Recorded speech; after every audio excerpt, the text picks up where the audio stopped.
So just last week here on the Zan Madden YouTube channel, I showed you guys the #1 bailout route in the game that all pro players are throwing. This is the go-to against man coverage, match coverage, and zone coverage anytime your opponents will have a third or fourth and long. And that route is the custom stemmed curl. This route is so difficult to defend because man coverage really has no chance, which means match coverage has no chance. And that hurts my soul as a guy who plays a ton of match coverage. And you sit there and think, okay, well, maybe if we just shade down, shade inside, that would be something that would help as well. And the truth is that doesn't. So what does? I've got the answer for you on the other side, but first let's make sure that you guys are hitting that subscribe button, the notification bell, and you guys drop a comment below to push this video out in the YouTube algorithm. It helps this channel to grow. I really appreciate all the support here on the channel. Let's rock. So in case you guys missed last week's video, let's go ahead and just kind of do a rough breakdown of how this works. I'm not going to throw this against every coverage in the game, but I will just kind of show you a couple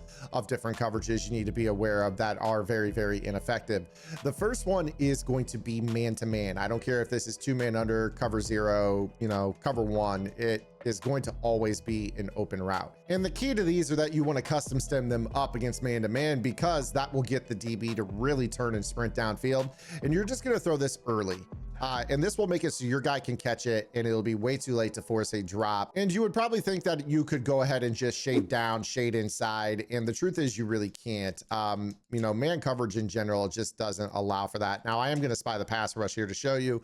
I'm just going to put Nakua on a route, custom stem it up. So it's, 15 yards or so, and you're just going to let this press occur and you're just going to throw it. And you see right there that it doesn't really impact this throw. It is so hard to hit the receiver and make them drop it in this game. Knockouts are super inconsistent. And a lot of players are left kind of wondering what they're supposed to do. It's certainly not man. Let's go ahead and show you guys here. Also zone, not that great either. What I will say though, is that on the wide side of the field, or really the side with more receivers, is probably the more effective side to throw it to. If I were to run a custom stem curl down both seams here, you will probably see that the cover 3 defense on one side will kind of get out underneath the curl.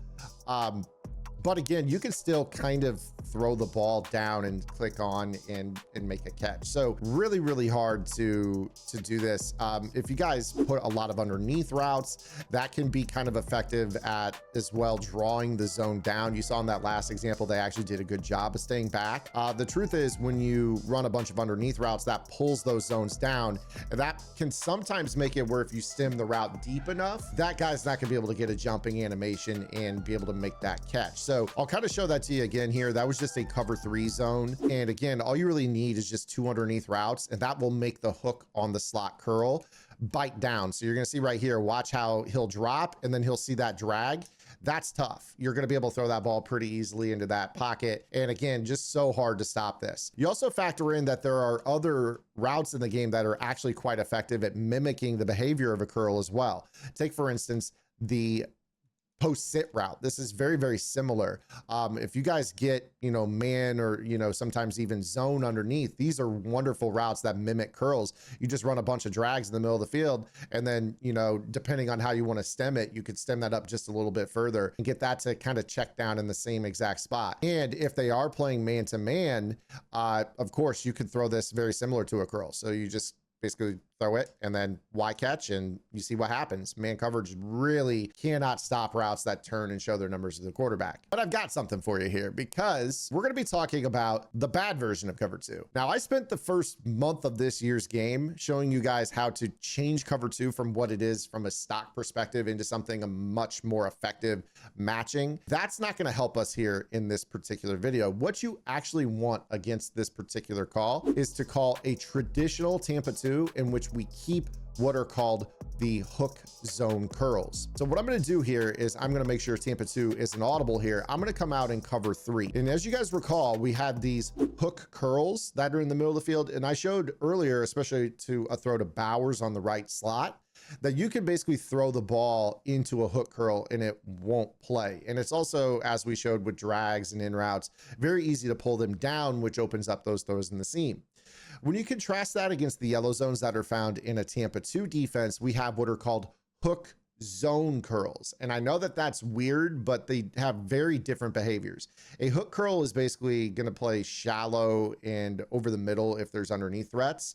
It will kind of drop behind curls if there's nothing that's pulling it down. Hook zone curls, on the other hand, will play kind of that seam area inside leverage on a slot receiver. So if I wanted to come out and put curls and then custom stem them up deeper, you're going to see here that those hook zone curls that we have on the field, and I'm going to spy the pass rush so you can see, are basically going to play inside leverage on those curls. And that makes it very, very hard for us to just throw because they're squatting underneath of them. I cannot throw that ball in that spot. It's going to end up getting intercepted. So when it comes to these particular routes, it's really, really effective to play a Tampa 2. Now, can I still get really weird with this? Sure. If I wanted to go so far as to custom stem a curl all the way up to like 25, 30 yards, sure, maybe that is something that we could do.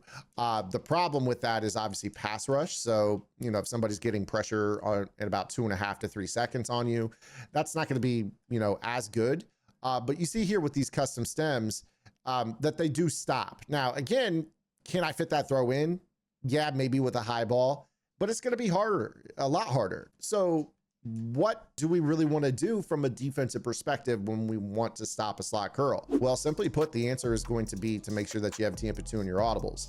Now, for me as a match guy, basically the way that I will play the game is I will just kind of think to myself, all right, well, I can't play match. I can't play man-to-man. Can I play a coverage that has a vertical hook though? Because we talk about how hook zone curls and vertical hooks are very, very similar. I'm going to tell you guys the answer to that in just a minute, but first I want you guys to open up another tab and head over to my strategy website, gridirongameplans.gg. I've been super hard at work since launch of not only college football, but also Madden this year. And in the first 2 months of college football and Madden combined, I have over 200 alt tips available for you guys to check out. I've got countless offensive and defensive game plan installs. We've got lab sessions hosted on the website. If you guys don't attend them live in our Discord, they're archived for you guys to go back and watch. I've got film study, game tape, breaking down how I attack metas, whether it's bunch or trips tight end, or maybe it's me attacking on offense against certain metas that players struggle with, like the double mug or the Texas 4-man. You guys name it, it is an invaluable resource that you need to add to your Madden arsenal in addition to this absolutely free YouTube channel. The link is in the description.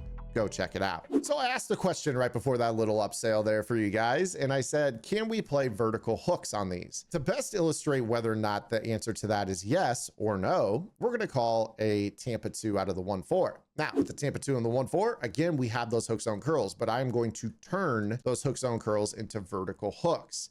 Now, if you guys recall, there was a little bug in the game that I talked about 2 weeks ago, that basically showed that the vertical hooks are the matching hooks and that you actually can't turn the match off. So I want you to take a look at this. I'm going to put these curls on the field and I'm going to custom stem them up a little bit. And I want you to watch how those zones don't sit underneath. They actually convert into man-to-man.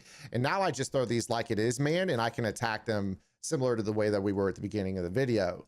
And you would probably say, okay, we'll just shade, Zan. So now let's go ahead and do that. I'm going to put the vertical hooks on the field. I'm going to shade down. Let's see if this helps us at all. I'm going to put those slot curls back on the field. I'm going to custom stem them up, and we snap the football. And you see here that they basically end up doing some really dumb stuff and then returning super late out to their guy. I don't know what that is, but it's bugged, obviously. So this is what I'm talking about. It's like shading them doesn't really like turn them into zone. Look at how they're like playing underneath, and then all of a sudden they go back. Could we maybe get away with, in certain cases, putting vertical hooks on the field and shading them down? Yeah, maybe. But the problem again is that depending on what the route combination is on the field, I would not trust that, because again, they might end up still converting into man. They might end up matching something else. It's just bad, right? However, when I leave these zones on the field and I'm expecting a slot curl that might be custom stemmed up, to 10, 15, 20 yards, you are going to see that they will just sit on the inside shoulders of these guys and underneath of the route, which allows them to intercept these balls. So this is part of the reason why the Tampa 2 overall, especially when you think about the comp meta out there, a lot of players right now are running a single or a double mug and basing out of the Tampa 2 call in that formation. And that's going to be because those plays have the stock hook zone curls. So whether it's the Tampa 2 or maybe the cover 2 invert, when you take the field and you take a look at those zones that are on the field, you have a hook zone curl in either spot. And of course, then people will start to mix in the Texas form man. They'll kind of start to come down here and occupy. And then if you're the type of player that's like, all right, well, I'm just going to put curls on the field, you're going to end up being relatively surprised when you get screamed at. And when you go to just hike and impulse throw that, you're throwing it into actually a really tight window. Right there, I know we caught it, but the point is the point here. The hook zone curl is the best way to stay underneath of a custom stemmed offensive slot receiver curl that so many players rely on to move the chains when they need big yardage. So I hope you guys enjoyed today's video. If you did, make sure you guys are subscribed to the channel. I will see you guys tomorrow. Until then, this is Han. Get the lab and good luck.